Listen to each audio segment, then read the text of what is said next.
Oi, gente. Então, esse é o segundo jet que eu tô gravando pra vocês, porque o primeiro ficou completamente mudo. E assim, eu peço pra que vocês ignorem o barulho do meu vizinho, que ele tá inspirado de ouvindo bastante música. Então, se caso caia aqui pro vídeo, eu sinto muito, não tenho o que fazer. Uma vez eu tentei ligar pra polícia pelo som, mas não é tão simples, eles realmente não vêm. E como é sempre um dia de final de semana, aí que eles não vêm mesmo. Mas, vamos lá. Eu tinha gravado 50 minutos de jet pra vocês sobre esse assunto. Mas tudo bem. Resiliência, dá meu povo. Então, vamos lá, gente. É o seguinte. O conteúdo que eu vou dar aqui é o conteúdo final, o último conteúdo que o professor deu, tá? Porque, como a gente combinou no grupo, vai ter uma revisão segunda-feira, né? é, às 6 horas, que eu vou responder as questões com vocês e tudo. A gente já combinou tudo direitinho, todos os termos, todas as questões. Então, vamos lá, meu povo. Pelo amor de Deus, eu chorei tanto já. Eu tô aqui tentando rir, porque depois de chorar só é rir mesmo. A gente tem as garantias e os privilégios do crédito tributário, que vocês estão terminando o CTN. Na verdade, vocês terminaram o CTN, pelo que o professor me falou. E aí, depois da AV2, só vai ficar o conteúdo mesmo de impostos em espécie, que é o melhor conteúdo do semestre, que fica para o final. É sério, gente, é o melhor conteúdo, vocês vão ficar super animados. Mas enfim, garantias e privilégios do crédito tributário. O crédito tributário, gente, ele possui uma série de mecanismos legais que dão à fazenda pública uma posição de vantagem para cobrar ele. Por quê? Porque a gente entende que a fazenda pública ela está defendendo um direito que é da coletividade sobre um direito que é individual. Por isso que ela tem essa série de mecanismos. Porque esse dinheiro que a fazenda pública arrecada é em tese para garantir é a sustentação do Estado e todos esses programas, enfim, que são governamentais. Basicamente, todo o funcionamento do Estado, e todo mundo depende do Estado, não é só quem não tem dinheiro, tá? Isso é uma falácia, todo mundo depende, por exemplo, que a vigilância sanitária, até quem vai nos restaurantes mais caros, mas depende que a vigilância sanitária esteja ali no pé, vendo e aferindo cada uma se tá tudo certo, enfim, se a higienização, aquelas coisas todas estão corretas. Todo mundo depende do sistema de saneamento, todo mundo depende do sistema de esgoto. Ai, há críticas, mas todo mundo depende, né, gente, da infraestrutura, das ruas. Gente, o Estado, ele sustenta, né, o, a estrutura inteira, tá? Então, é por isso que a gente entende que esse direito da coletividade ele se sobrepõe. E aí, mesmo que esse crédito tributário ele seja, enfim, ele tenha alguma garantia real, tipo hipoteca, ou enfim, garantia imobiliária, tem uma dação em pagamento, alguma questão, não importa. Se ele tem uma natureza de crédito tributário, ele continuará tendo essa natureza de crédito tributário. Isso é importante para vocês saberem, principalmente para essa disciplina de recuperação judicial, em que vocês vão ter que dizer, né, se esse crédito é concursal, se ele é extraconcursal, em que momento ele. Isso vai depender do momento do fato gerador. E não se confundam se tem alguma questão que enfim, envolve algum ônus real, alguma questão dessas, porque se ele é tributário, não importa, tá? E aí, isso é vital, tá? Nesse processo de falência, por conta dessa natureza que determina a prioridade. E o artigo 183 do CTN, ele afirma que as garantias e os privilégios do crédito tributário, listados, né, no próprio CTN, eles não são os únicos possíveis. Ou seja, tem outras leis, elas podem criar essas garantias adicionais, que vai depender da natureza ou das características específicas de cada tributo. E o artigo 184, ele determina que todos os bens e rendas do contribuinte, o espólio, a massa falida, enfim, são responsáveis pelo pagamento do crédito tributário e isso independe das restrições, tipo ônus real, empenhorabilidade, que as pessoas podem vir a colocar em contratos particulares ou coisas assim. A única exceção para a fazenda pública poder penhorar determinado bem são os bens que são considerados absolutamente impenhoráveis, e eles estão dispostos no artigo 833 do CPC. Então, é interessante que vocês marquem, tá? Vocês têm VAD, vocês vão levar o VAD de vocês para a prova, porque vocês têm essa prerrogativa. Então, levem e marquem o 833 do CPC como uma garantia. Porque esses créditos em específicos, quer dizer, esses bens em específicos, a Fazenda Pública de fato não pode penhorar. Fora esse rol taxativo, tudo é aberto à fazenda pública. Então, é melhor aprender dessa forma, de que, além desses do 833, desse rol taxativo, todos ela pode, do que ficar pensando, ai, porque esse aqui pode, esse não pode, enfim. É do 830, é do 833, não pode. Não é, pode. É isso. Aí a gente tem algumas questões, tá? Que a Fazenda Pública também tem de prerrogativas para facilitar ali o andamento, a celeridade e tudo mais. A gente tem a presunção legal de fraude quando há uma venda, uma oneração de bens que é realizada por um devedor tributário depois da inscrição desse devedor na dívida ativa. Essa venda, oneração de bens, enfim, ela é considerada presumidamente fraudulenta, ou seja, se uma empresa, enfim, está devendo esses tributos, tá? E ela foi inscrita já na dívida ativa, já tá tudo certo lá. E a gente sabe que a inscrição, gente, da dívida ativa é a etapa que antecede a execução fiscal. Portanto, se ela não tem como pagar, ela sabe que ela vai ser executada e se ela está vendendo esses bens é porque ela sabe que eles podem ser penhorados. E ela não quer perder, né, aquele valor, enfim. Então, o que ela vai fazer? Ela vai tentar se livrar desses bens. Então, ela vai vender, vai transferir bens, sem deixar o patrimônio suficiente para quitar essa dívida. E aí, com isso, vai se presumir que essa operação ela foi feita com o objetivo de fraudar o fisco, mesmo que não tenha uma prova subjetiva de que essa pessoa agiu com má fé. Porque para a lei, enfim, para a jurisprudência, fazer isso já é agir com má fé. E aí, no recurso ai, meu Deus, o recurso extraordinário, 1.141.990, o Superior Tribunal de Justiça, ele considerou que a venda ou oneração de bens por um devedor depois da inscrição da dívida ativa tributária, ela é presumidamente fraudulenta, tá? Segundo o 185 do CTI, então, ele concorda, ele dá, quando o STJ fala isso, ele dá luz à interpretação que já está expressa, tá, no 185, e ele diz que essa presunção ela é válida independentemente da má-fé, da necessidade de comprovação de penhora, e que basta a dívida estar formalmente escrita. E aí a gente tem, para isso, a questão da indisponibilidade de bens e de direitos. No artigo 188 ou 185A do CTN, se autoriza que, caso o devedor ele seja devidamente citado em execução fiscal e ele não pague nem nomeie bens à penhora, o juiz ele pode decretar a indisponibilidade de bens e de direitos, ou seja, o que é indisponibilidade? Eu não sei se vocês já fizeram a disciplina de Direito Civil 5. Na disciplina de Direito Civil 5, a gente aprende que, no direito de propriedade, uma das coisas que a gente tem é a disponibilidade daquele bem. Dispor de um bem é você poder fazer com aquele bem o que você bem entender, inclusive vendê-lo. Então, eu posso dispor desse bem, eu posso vendê-lo, eu posso colocá-lo, fazer uma doação, enfim, eu tenho essa disponibilidade dele. Ele é disponível para mim para fazer o que eu bem entender dele, certo? E isso não acontece aqui quando você tem você é um devedor que foi devidamente citado e tal. Mas, mas assim, é importante vocês entenderem uma questão.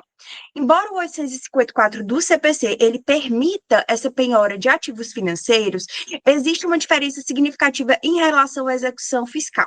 Porque no CPC, a penhora online, ela pode ser solicitada diretamente pelo exequente sem esgotar as outras diligências, tá? Então, tipo assim, já pode ser uma medida prévia, uma medida cautelar, digamos assim, que o diligente, quer dizer, que o exequente ele toma.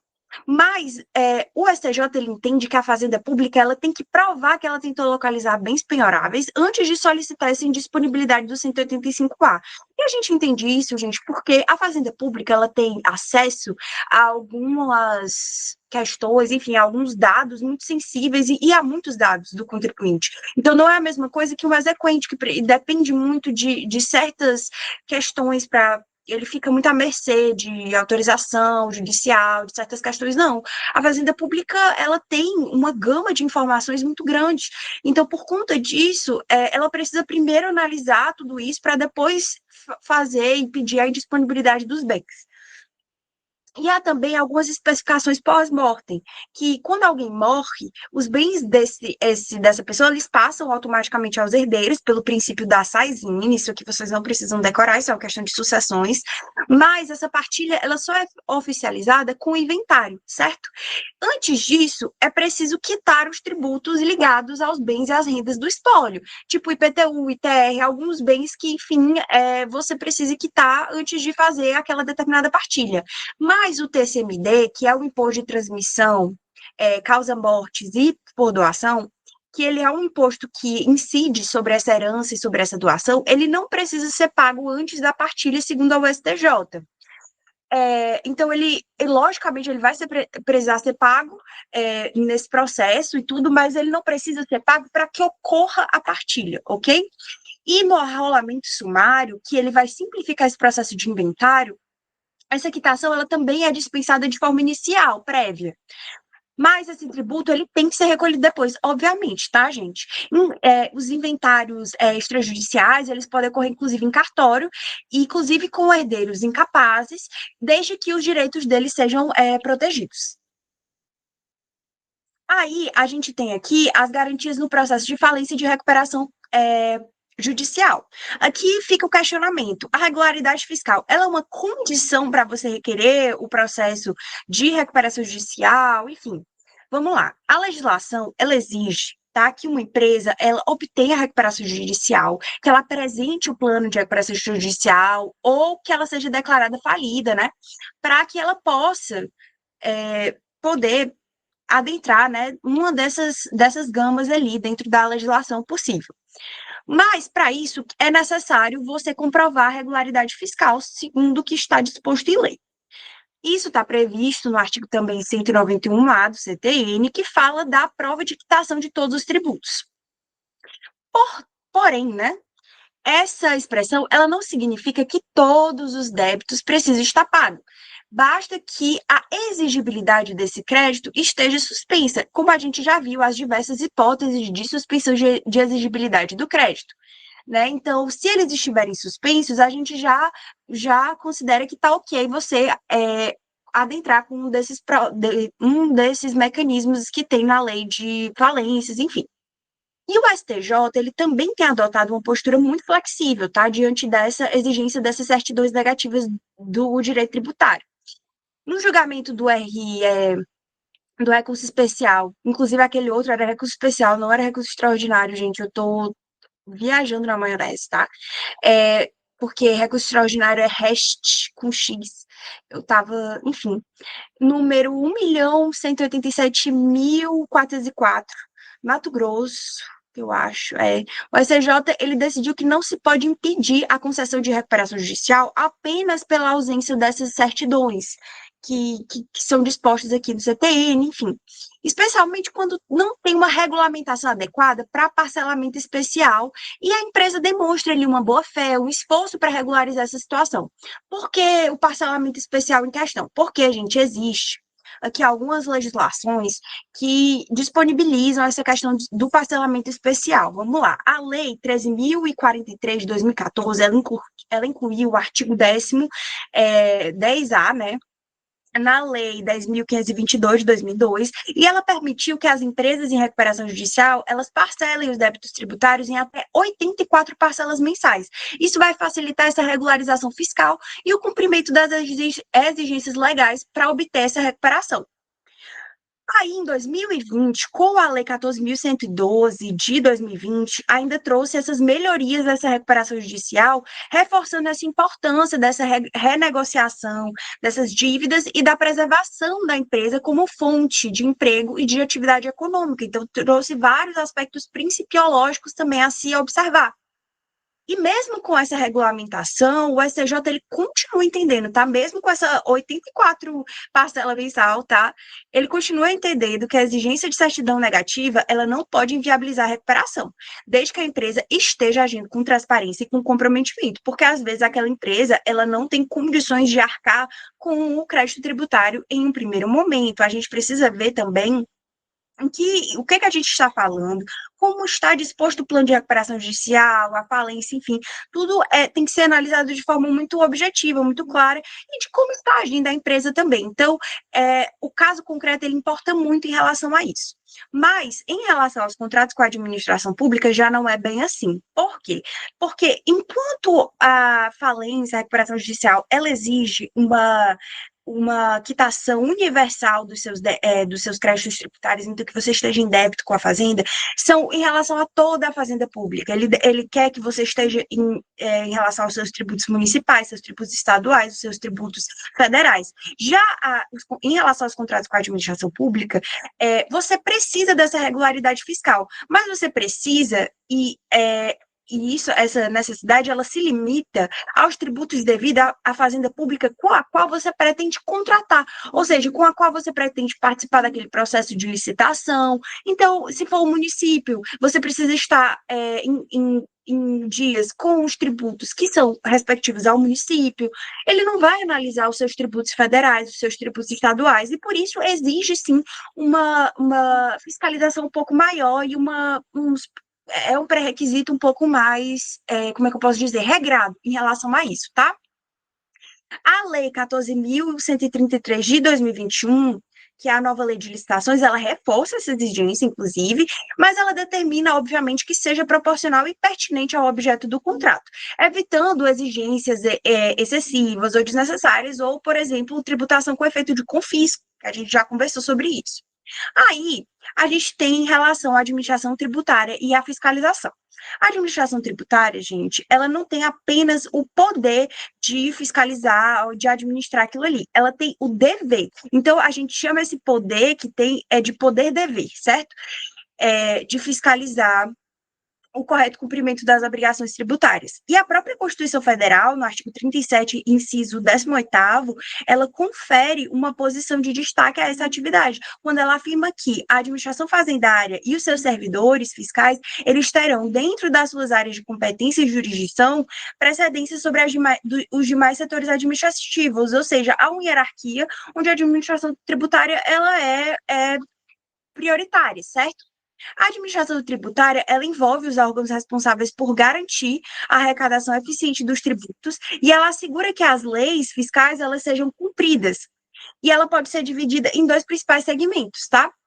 Os órgãos de cobrança e representação judicial, que eles vão atuar na cobrança dos créditos tributários não pagos de formas espontâneas pelos contribuintes. Isso vai incluir a inscrição endividativa e a execução fiscal, certo? E aí aqui a gente tem em âmbito nacional a PGFN como exemplo, tá?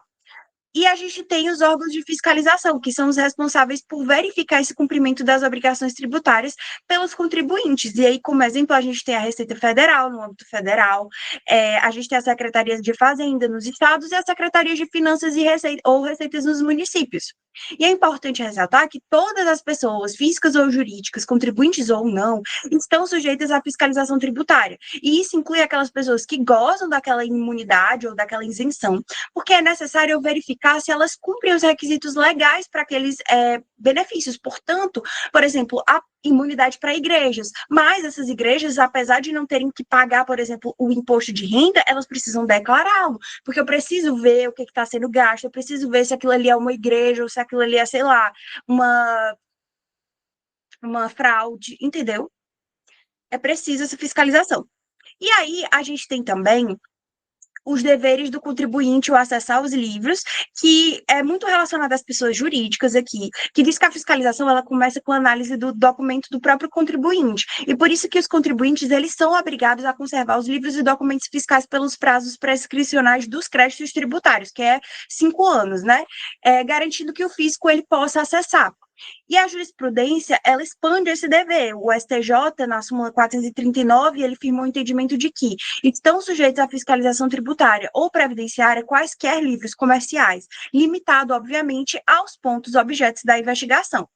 E aí a gente tem o poder de requisitar informações de terceiros, porque, assim, muitas vezes a informação necessária para a fiscalização não está com o contribuinte, isso aqui principalmente agora em relação a pessoas físicas, ok?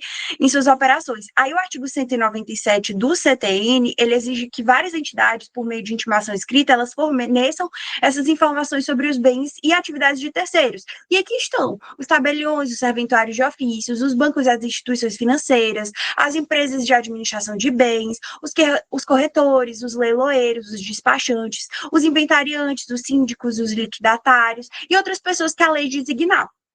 Em relação ao sigilo bancário, ele é regulamentado pela Lei Complementar número 105 de 2001, e ele diz que essa requisição de informações a bancos, que está prevista no artigo, no inciso 2 do artigo 197 do CTN, ela sempre foi um tema óbvio, polêmico, gente.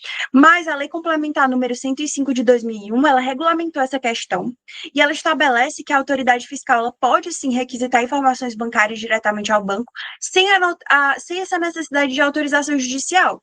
Mas que para isso é necessário que exista um processo administrativo instaurado, ok? E que essa requisição seja considerada indispensável pela autoridade competente. E aí a gente tem o início formal dessa fiscalização e quais são esses efeitos, certo?